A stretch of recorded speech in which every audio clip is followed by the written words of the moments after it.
Bonjour et bienvenue à la première vidéo du chapitre Le triangle rectangle du programme de 4e. Dans cette vidéo, nous allons faire quelques rappels sur le triangle rectangle et nous allons voir le théorème de Pythagore. Nous allons l'appliquer à des calculs d'hypoténuse. Bien, pouvez-vous d'abord compléter cette phrase? Ça y est? Bien, un triangle rectangle. Un triangle rectangle, c'est un triangle qui a un angle droit. Et les deux autres angles qui ne sont pas droits, bien, sachant que la somme des angles dans le triangle c'est 90 degrés, l'angle droit occupe déjà 180 degrés, excusez-moi. L'angle droit occupe déjà 90 degrés, il en reste 90 autres à répartir entre deux angles qui ne peuvent être donc qu'aigus. Des angles de valeur inférieure à 90 degrés. Donc un triangle rectangle a un angle droit et deux angles aigus. Les deux angles aigus sont comment? Là, on va vous rappeler un terme qu'on avait vu en 5e. On vient de dire que les deux angles aigus à eux deux devaient avoir une somme de 90 degrés. Deux angles dont la somme vaut 90 degrés s'appellent des angles complémentaires. Donc à retenir, on sait que les deux angles aigus d'un triangle rectangle sont complémentaires. Voici un triangle rectangle. On dit, en général, ne dites jamais qu'un triangle est rectangle en arrêtant votre phrase là. Dites toujours, précisez toujours où il est rectangle. Là, par exemple, ce triangle est rectangle en... Bien, l'angle droit étant B, on dit que le triangle est rectangle en B, le point B où se trouve l'angle droit. Bien, le côté AC, celui qui est en face de l'angle droit, est appelé... Eh bien, ce côté-là est appelé l'hypoténuse. Attention à comment s'écrit hypoténuse, il y a un seul H et il se trouve tout au début.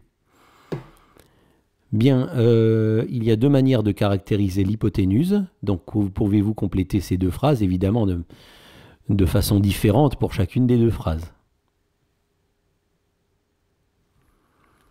Bien, l'hypoténuse, d'abord, c'est le côté le plus long du triangle. Ensuite, l'hypoténuse, c'est le côté qui fait face à l'angle droit. Qui est en face de l'angle droit, c'est le seul des trois côtés du triangle qui ne touche pas l'angle droit. Donc, qui n'est pas perpendiculaire à un autre côté. Voilà, et vous allez voir que les deux définitions servent. Il faut savoir ces deux choses-là sur l'hypoténuse. Bien, alors pour mettre en évidence le théorème de Pythagore, je vais vous demander de prendre une feuille et de faire les étapes qui sont écrites là sur l'écran. Vous tracez un triangle ABC rectangle en B. Donc vous mettez l'angle droit au point B. Vous mesurez avec votre règle graduée les longueurs AB, AC et BC. Et vous calculez l'aire d'un carré qui aurait un côté égal à AB, l'aire d'un carré qui aurait un côté égal à AC, et l'aire d'un carré qui a un côté égal à BC. Je vous rappelle que pour calculer l'aire d'un carré, je pense que vous vous en souvenez, il faut multiplier la longueur du côté par lui-même. Et essayer de remarquer quelque chose qui se passe dans votre triangle rectangle. Et nous allons voir si vous avez remarqué effectivement ce que l'on remarque dans tous les triangles rectangles.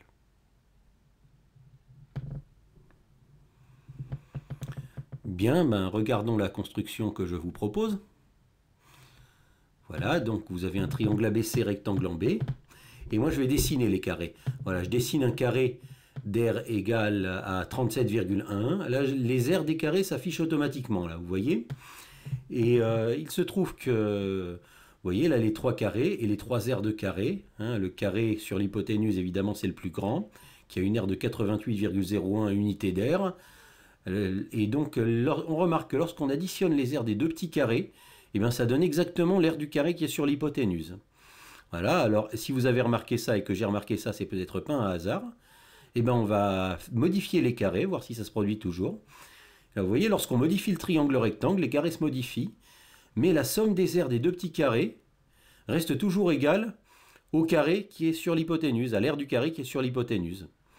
Voilà, je modifie encore quelques fois pour que vous constatiez que ça reste égal. Lorsqu'on additionne les aires des deux petits carrés, eh bien par exemple 78,46 plus 14,96, ça fait bien 93,43. Et là, vous voyez aussi que là, l'aire des deux petits carrés, quand on additionne les deux aires des deux petits carrés, ça donne toujours l'aire du carré qui est sur l'hypoténuse, ce qui nous fait penser que si ça se produit à chaque fois, eh bien c'est certainement une propriété géométrique, et c'est une propriété géométrique, c'est la propriété qu'on appelle le théorème de Pythagore. Et le théorème de Pythagore s'énonce ainsi: dans un triangle rectangle, le carré de l'hypoténuse est égal à la somme des carrés des deux autres côtés.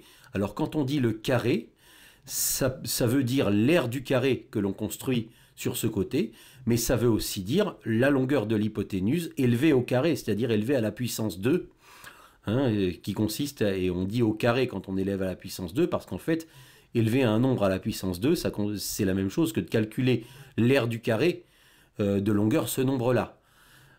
Donc voilà, donc vous pouvez comprendre le carré comme puissance 2, ou comprendre le carré comme l'aire du carré construit sur l'hypoténuse, et les deux autres côtés, c'est exactement pareil. C'est cela que dit le théorème de Pythagore. D'accord? Eh bien, ce théorème de Pythagore va être très utile parce qu'il va nous permettre de calculer des côtés de triangles rectangles qui nous manqueront. Lorsqu'on n'en connaîtra que deux, on pourra calculer le troisième, comme on verra dans les exemples qui suivront un peu plus tard.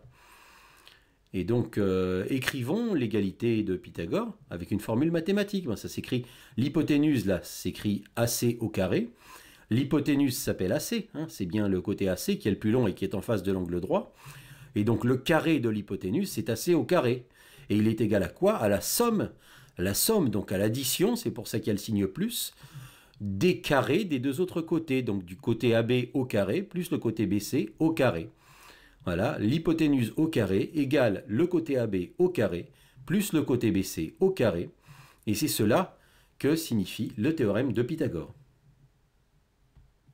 Vous voyez, vous avez bien l'hypoténuse qui est toute seule de son côté du signe égal. Et c'est comme ça que l'on écrit ce que l'on appelle cette égalité, que l'on appelle l'égalité de Pythagore. Toujours faire attention. Vous aurez à écrire des égalités de Pythagore. Faites bien attention lorsque vous les écrivez, de mettre l'hypoténuse au carré toute seule de son côté du signe égal, et les deux autres côtés du triangle rectangle au carré additionnés de l'autre côté du signe égal. Maintenant, à quoi sert le théorème de Pythagore? En fait, dans ce chapitre-là et dans un autre chapitre, le chapitre des cosinus, vous allez apprendre une chose, vous allez apprendre à faire tous les calculs de tout ce qui vous manque dans un triangle rectangle dès que vous avez assez de données pour le dessiner. D'accord? Et là, pour l'instant, on s'intéresse, pour le théorème de Pythagore, on s'intéresse uniquement aux longueurs. Quand on fera les cosinus, dans les vidéos sur les cosinus, je m'intéresse aussi aux angles. Donc là, on s'intéresse uniquement aux longueurs. Vous savez, si je vous donne deux côtés dans un triangle rectangle, vous avez de quoi le dessiner. Et si vous avez de quoi le dessiner, vous devriez aussi avoir de quoi calculer le troisième côté que vous pouvez dessiner. L'idée, c'est que tout ce qu'on peut dessiner, on doit pouvoir le calculer aussi. D'accord? Et donc là, je vous donne, dans cet exemple-là, je vous donne les deux côtés perpendiculaires du triangle rectangle et je vais vous demander de calculer la longueur de l'hypoténuse. Donc voilà, ça c'est l'exercice typique. Le triangle ABC est rectangle en B. Je vous donne AB qui vaut 3 cm et BC qui vaut 4 cm. Donc je vous donne deux côtés perpendiculaires et je vous demande de calculer la longueur AC, l'hypoténuse. Le théorème de Pythagore sert à ça. Vous avez deux côtés dans un triangle en rectangle. Si vous voulez le troisième côté, ce sera par le théorème de Pythagore. D'accord? Ce ne sera pas autrement. Donc, comment fait-on? Et vous observez que c'est un modèle de rédaction, donc il faudra aussi écrire comme ça. Donc, première chose, dans notre rédaction, nous observons que nous avons un triangle rectangle. On commence toujours par la phrase « Le triangle ABC est rectangle en B ». Évidemment, vous changez les noms s'il ne s'appelle pas ABC. D'accord?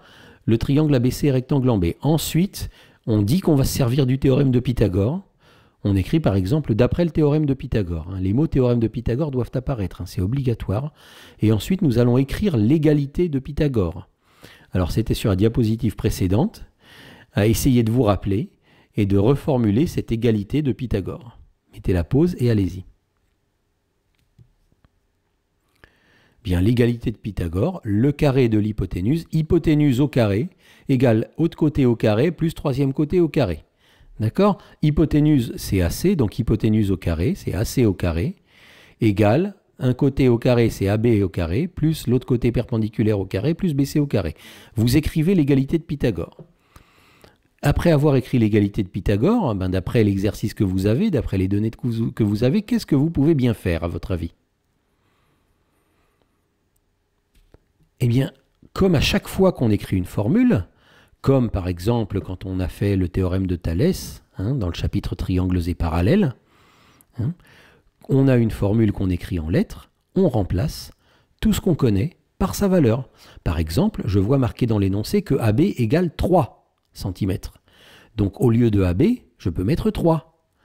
Et même chose, BC égale 4 cm. Donc au lieu de BC, je vais mettre 4.